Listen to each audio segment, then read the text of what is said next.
dans le prochain épisode de Demain nous appartient. Tandis qu'Alex est face à un choix impossible, la police découvre de nouveaux éléments à propos de l'incendie du mât.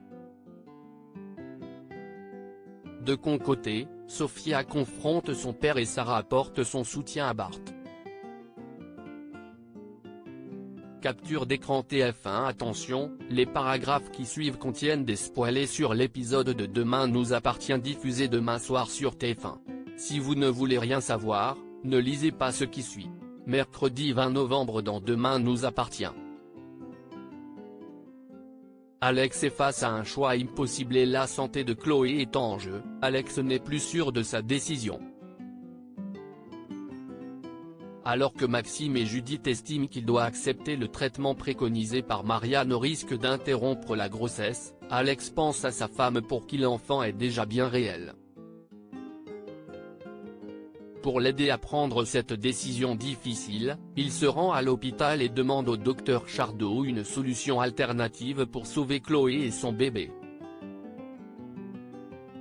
Samuel recommande de poursuivre le traitement en douceur mais le prévient des conséquences possibles sur l'état de sa patiente. Perdu, Alex va au chevet de sa femme et ne sait pas si tout cela en vaut la peine. Marianne fait son entrée dans la chambre pour suivre les constantes de sa fille et presse son gendre de se décider en insistant sur la gravité de la situation. Tandis que Marianne tente de le convaincre de sauver sa fille, Alex précise que le docteur Chardot peut sauver les deux. Remontée, elle rejoint Samuel, lui fait comprendre que son protocole n'est pas une bonne solution pour Chloé et refuse de prendre le risque que sa fille ait des séquelles à vie. En désaccord, il sollicite l'aide de Victoire. Cette dernière propose une autre option sans contre-indication en cas de grossesse, maintenir le traitement actuel et intuber la patiente en la laissant sous assistance respiratoire. Une idée que les deux médecins acceptent. Plus tard, Victoire explique à Chloé et Alex le nouveau protocole mis en place.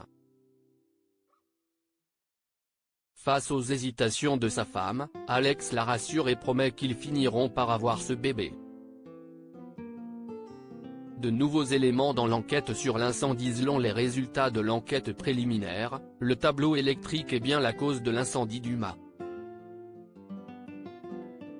Toutefois, le feu a dégradé les preuves et il est impossible pour les experts de déterminer si l'incendie est d'origine criminelle ou accidentelle. Lors du débrief, le commandant Constant expose à son équipe que Jules est toujours porté disparu et que la piste de la fugue est sérieusement envisagée. Voyant que Martin prend l'enquête très à cœur, Sarah propose de travailler avec la capitaine Jacob dans la mesure où il connaît personnellement la famille Corca.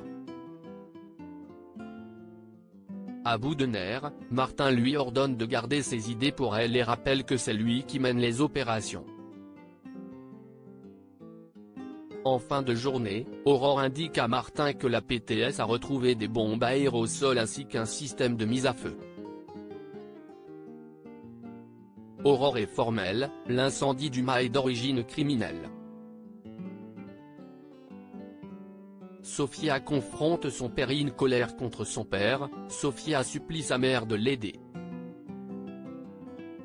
Aurore déclare que William pense Arthur responsable et ironise en lui conseillant de dire la vérité à son père tout en remontant les bretelles de Manon pour avoir fait chanter sa sœur. Par la suite, Sophia retrouve Arthur au lycée.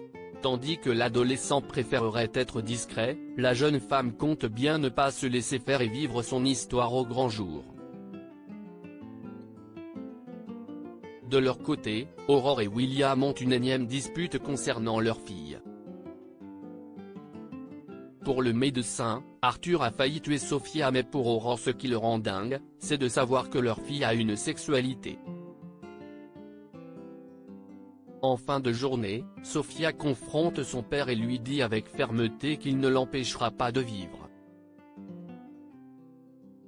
Pendant que William la somme de se calmer, Aurore lui demande de faire de même.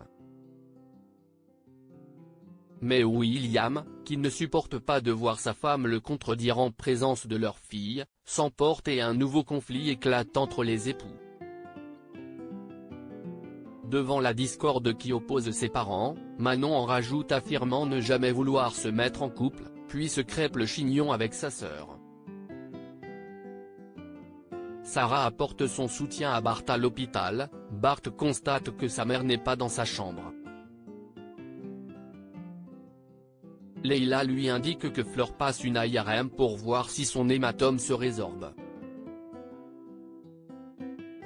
Alors que l'adolescent insiste pour voir sa mère, l'infirmière précise que ce n'est pas possible pour le moment.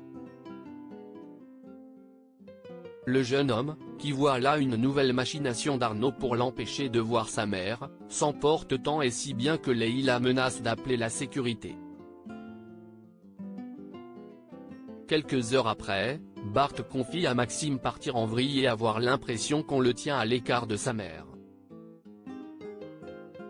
Ce dernier a beau dire que Fleur va s'en sortir et qu'elle souhaiterait qu'il tienne le coup, Bart n'arrive pas à éviter d'envisager le pire. Confronté à la détresse de son cousin, Maxime demande à Sarah de l'aider et de lui parler pour lui remonter le moral. La jeune femme accepte et se rend au Spoon pour parler à son ami.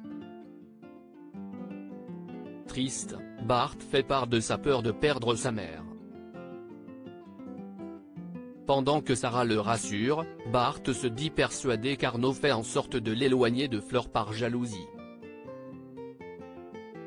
Il poursuit en évoquant sa déception envers Anna qui tire profit de la situation pour remplacer sa mère. Sarah l'interroge pour savoir s'il ne déformerait pas les choses mais Bart est perdu et ne sait plus. Compréhensive, Sarah lui conseille alors de prendre du recul avec sa famille et jure qu'elle sera présente pour lui.